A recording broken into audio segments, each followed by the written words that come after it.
大雪之夜，女人光着腳，双手提着裤子，脚不踉蹌走在山林之中。这位女人馬真女懷裡揣着一份死亡名單，要趕到50多里之外的軍營裡去把死亡名單交給自己的丈夫團長朱有利。如果在天亮之前，馬真女不能夠把這份死亡名單交到丈夫的手上，那朱有利團長以及他的手下幾位兄弟便會被司令刁德二給活埋在山裡。現在走出來不過3里路，馬真女的雙腳已經麻木，因為腰帶被司令刁德二給抽走了，馬真女不得不用双手提着褲子，這哪能走得快呀？再說了，即使是有腰帶有鞋子，這50多里的山路，馬真女也難以在天亮之前走完。連滾帶爬的又走了一段路，馬真女便在這冰天雪地的林海之中昏迷了過去。就在幾個小時之前，在娘家照顧母親養病的馬真女被軍閥刁德二給騙到了他的家裡，要強行將馬真女納為小妾。馬真女誓死不從，刁德二一拍床頭：“老子是個文明人，不跟你來硬的。不過我告訴你，朱有利加入亂黨的事情，我早就知道了，而且我已經下達命令，讓朱有利明早天一亮，帶着他的幾個手下到司令部開會，到時候老子要把他們全都活埋了。難道你願意守寡嗎？不如從了我得了啊！”哈哈哈哈。說到這兒，刁德二再次想要無禮，被馬真女一口咬在耳朵上，疼得他慘叫了一聲，掏出手槍要斃了馬真女。可他沒捨得動手。好吧，老子絕不強迫，我現在就放了你。你可以去告訴朱有利，他可以逃命，也可以來找我拼命。如果你在天亮之前能夠見到他的話。就這樣，刁德二扒掉了馬真女的皮棉鞋，抽走了她的腰帶，甚至將朱有利手下的幾位暗中加入革命隊伍的軍官名單也遞給了馬真女，放她走了。馬真女走出去之後，刁德二馬上派出2名心腹隨後跟蹤。只要是他被凍昏到半路上，你們就把他給我背回來，不准出意外，否則要你们的狗命。是，司令請放心。2個狗腿子遠遠地跟着馬真女，可沒想到，當馬真女快要摔倒的時候，從側面跑上去一個黑影。2個狗腿子嚇了一跳，剛這麼一愣的功夫，那黑影已經背起昏倒的馬真女，順着一條小路跑下去了。2個狗腿子猶豫了一下，壯起膽子也順小路緊緊追趕。可沒想到前面那黑影跑得真快，背着個大活人，後面這2位愣是追不上，追着追着還追丟了。因為是晚上，這倆也沒認出來，其實救馬真女的那個黑影不是別人，就是他們非常熟悉的一個人，軍閥刁德二的勤務兵郭小白。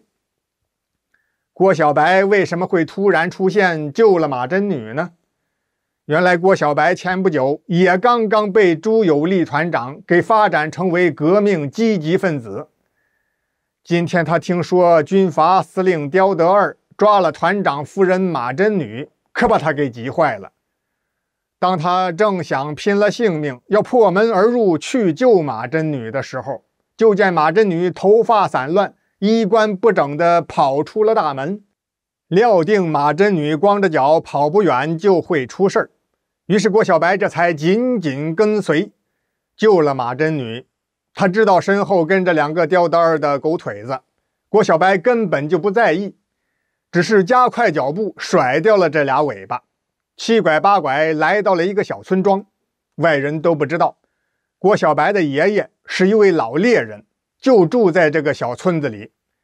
郭小白把團長夫人馬真女交給了爺爺之後，囑咐爺爺一定要救醒這個女人，然後把自己的烏拉鞋留給了马真女，自己翻出来一雙布鞋穿在腳上，然後告別爺爺，出村子要趕往第3團，去給朱有利團長送信兒，讓團長快帶人撤走，躲避殺身之禍。可是他忘了，這腳上只穿布鞋哪行啊？沒走多遠，腳就沒知覺了，迎面還碰上了那2個狗腿子，被狗腿子捉回到了軍閥司令刁德二的面前。郭小白也不辯解，勇敢承認自己就是支持朱有利團長帶着部隊投身革命的主張。刁德二把眼一瞪，滿臉的横肉直哆嗦，把他給我押下去，明天跟朱有利一起活埋。朱有利团长对於這邊發生的一切毫不知情。天剛蒙蒙亮，朱有利集合了手下的副團長和幾位營長，簡單吃了幾口乾糧，便都騎上戰馬，一路踏雪而行，趕奔刁德二的司令部。朱有利心裡暗自做好了打算，要說服刁德二帶領整個部隊去參加革命，投入到救國救民的行列。可他哪裡知道，這刁德二早已經挖好了深坑，準備將他們全部活埋。就在朱有利等人趕路的同時，他的妻子馬真女也已經甦醒過來了。馬真女擔心丈夫的安危，不顧勤務兵郭小白爺爺的勸阻，咬牙忍受着雙腳的疼痛，穿上郭小白留下的烏拉鞋，向老爺爺要了根繩子，當作腰帶繫在腰上，便衝出小村莊，艱難地走向刁德二的司令部。這走路速度太慢了，直到中午，馬真女才來到司令部。奇怪，屋子裡傳出來了划拳行令、飲酒的聲音。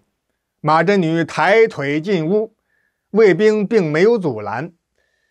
馬真女進屋，抬頭一看，只見一桌豐盛的酒席，刁德二坐在正中，身邊左右全是他手下的心腹團長和參謀，正在大塊吃肉、大口喝酒呢。再看牆角那邊，自己的丈夫朱有利和他的幾位營長弟兄全被五花大綁，臭襪子堵着嘴。刁德二對於馬真女的到來並不意外，只見他色眯眯的眼睛一陣淫笑。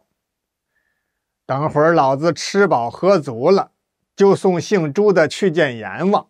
美人兒，我看你還是識時務者為俊傑，就答應給我做妾得了，保你後半輩都吃香喝辣啊！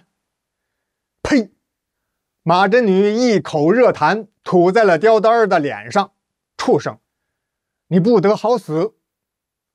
刁德二用手擦了一把臉，肉臉蛋子往下一沉，綁起來，待會兒把这娘們兒一起活埋。半個小時之後，距離司令部不遠處的一個山坳裡，朱有利與妻子馬真女以及幾位營長全被推進了深坑。刁德二一聲令下，手下人七手八腳的開始用鐵鍬填土。刁德二是哈哈大笑，啪！刁德二的笑聲被一聲清脆的槍響打斷了。眾人再看刁德二，後腦勺被打了一個洞，子彈從腦門正中又飛出去了。刁德二張着嘴瞪着眼，肥胖的身軀重重地砸在了雪地上。大家伙誰都沒有想到，開槍的竟然是他。誰呀？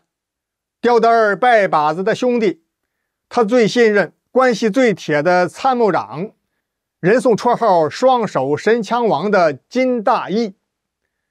原來啊，金大義也是支持革命的，暗中早已經宣過誓了。各位弟兄們，如今國難當頭，民不聊生，我們作為軍人，只有保國護民，抗擊侵略者，才不愧對這身軍裝。刁德二作惡太多，又死不悔改，他是罪有應得，死有餘辜。當兵的一看，司令已經死了，參謀長和朱團長他們說的又都很有道理，也就全都同意去參加革命隊伍了。到了後來，這支軍隊成為了一股強大的革命力量。